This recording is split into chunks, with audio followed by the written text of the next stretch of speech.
arigato your money. Thank you, money. When money comes in, you say, thank you, money, for coming in. I had this opportunity to meet my mentor. His name is Wahe Takeda. So when I asked him to teach about money, he said his first lesson is forget about money. Because if you want money, you have to forget about money. You have to forget about what you can give to other people, how much service you can give out to the world, and then you receive money. So he was telling me not to focus on money because money is the end result of what we get after serving the world. So instead of focusing on what you get, you have to really focus on what you give. And our life is in the middle of giving and receiving. So unless we receive well, unless we give well, we can receive. So we are in this cycle of appreciation or resentment. Either cycle you're in, your life exists. So if you start appreciating your life about everything, including money, your life will be filled with money and appreciation. If your life will be filled with resentment, anger, and fear around money and also around life, your life will be also surrounded by fear and resentment and anxiety. So he taught me how to focus instead of just getting the end result of money. And he was very well respected because he was talking about philanthropy. So I'm teaching about happiness and money ever since. In my mind, wealth is an emotion. It doesn't really matter how much you have, how much you make. Because I've interviewed over the course of my career, I've interviewed many millionaires and billionaires, and some of them are very unhappy and very upset with everything. I'm sure you've met some happy ones and very unhappy ones. So, and also among the people who are struggling with life, there are also happy people and unhappy people. So I think wealth is an attitude. If you feel like you're so happy and so content with what you have, you are already wealthy. But if you have to struggle every day and you cannot find happiness either in your business or in personal life, I think you're not wealthy, even if you have billions in your bank account. But that doesn't mean that you don't have to have money. So I think most of us, the biggest problem, I think, especially today, is that we are so afraid of money. And so as much as we want money, we are so scared of it. It's because of a money trauma. I call it money wounds that we've had since our childhood. We used to have some, unless your parents are perfect, and unfortunately it's not the case in any culture. So we've been scolded about money. We spent too much, we wasted the money, or we denied karate lesson or soccer lesson or a ballet lesson or piano lessons because it's expensive. Some of my friends were taught, you are not worth it. Well, that's a big blow. So we've been denied so many times around money. So that's why, as much as we want money, because we feel money can buy happiness, or money can buy at least freedom, but at the same time, money have been abused us for so many ways. So as much as we want to get close to it, but if we get too close to it, we get burns or hurt. So for a lot of people, money is a mystery person. You have to start watching your language. My mother used to say that. And then around money especially, a lot of people say I was ripped off. So there are so many negative language around money. And my mentor Wahe said, you have to use positive words around money. Otherwise, money will not like you. And I thought it's very cute, And then in my book, I talk about what if money were a person, who would it be like? Is that person a gentle person or angry person? So just you have to pay attention to how you relate to money. If you just feel like money is just a thing, like you don't care, but if you don't care, you end up being in debt. So you have to be very careful and respectful for money. For some Japanese people, actually one of my students made futon, bed for a wallet. It's so cute to show respect.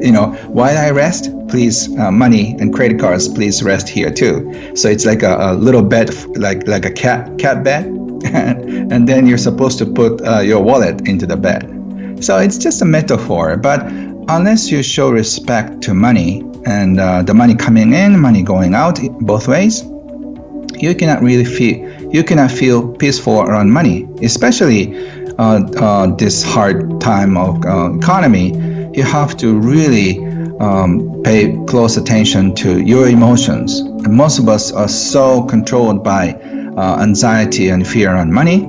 That's why we do things which are not really true to us in order to survive. So we feel like if we have no money, we cannot survive. That means you're dead. So the funny switch is turned on. I think it's our survival mechanism. 200 years ago or 300 years ago, everybody was a farmer. Nobody's, probably don't use much money. But now, unless you have money, you cannot buy food. So money and survival are so tied in your system. So since we've been abused, we feel like we've been abused by this person. We're a little scared of this person, right? So I think the first step is actually the step that my mentor Wahe Takeda taught me. That is, arigato your money. Thank your money. When money comes in, either in a form of government check or a salary or commission or whatever the money you receive, you say, thank you, arigato. Thank you, money, for coming in. Because in these days, it's so rare to find you and pay you. Somebody pays you, right? Either could be government or your husband, wife, or your clients. There are so many other people who do the similar job that you do, but they chose you to pay you. So there are millions of reasons to appreciate for the money. So when money comes in, just say thank you, or arigato, or danke, or sheshe, or whatever your language, or mercy, and then when you spend money, also arigato, because you're getting something for the money. And Wahe said, arigato in, arigato out. So it's almost like a karate kid teaching, wax in, wax out. So he said, arigato in, arigato out, if you do it for 2 months and then come back.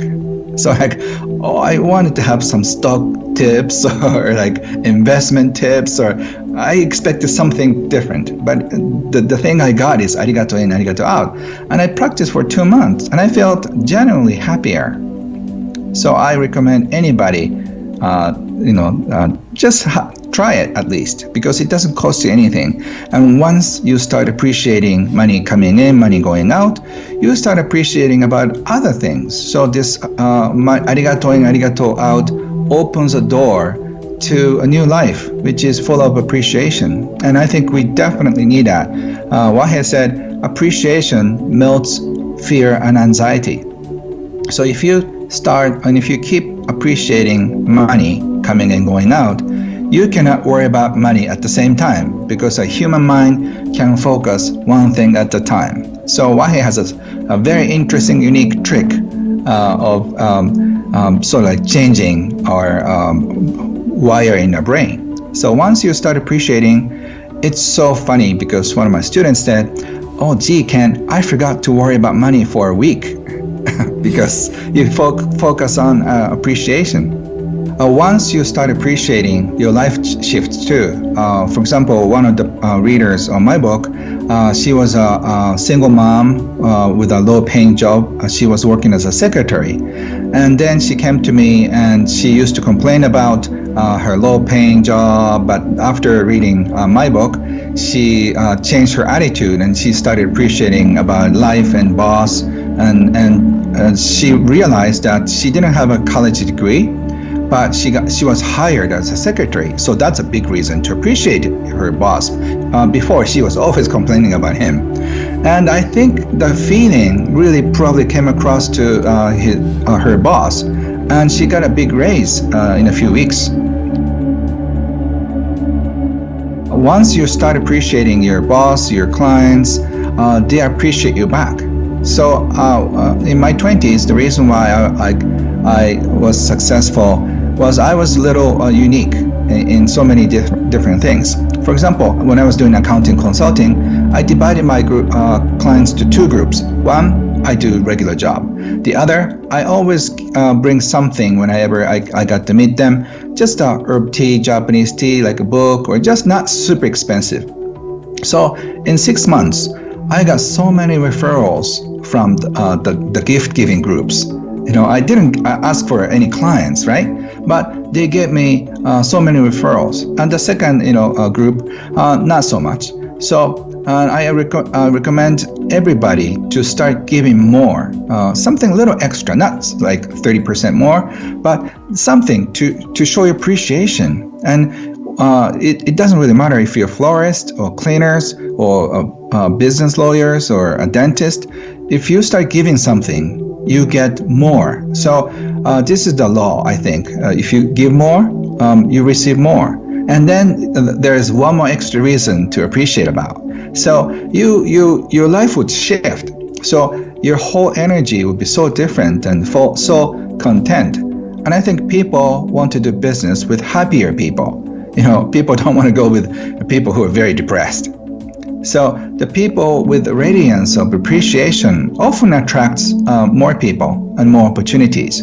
So this is not a new age or spiritual thing. It's a practice to appreciate more. So what you appreciate appreciates. And I think it's so simple. So start appreciating about money is the first step, and then second step is start appreciating what you have. And if you start sharing what you have, I call it gift. All of us have gifts. I've written probably like half of my books, 20 books on how to discover your gifts and monetize them. Because each of us is born with a special gift and something to be shared with this planet. And if you can find it, and if you can improve it, and you can polish it and just share with a society, I think that translates into money. So I wrote a national bestseller, Do What You Love and Make Sure Money Follows You. So it's very important. You have to have both. Please subscribe to my channel if you have not done it yet, and don't forget to click the notification button.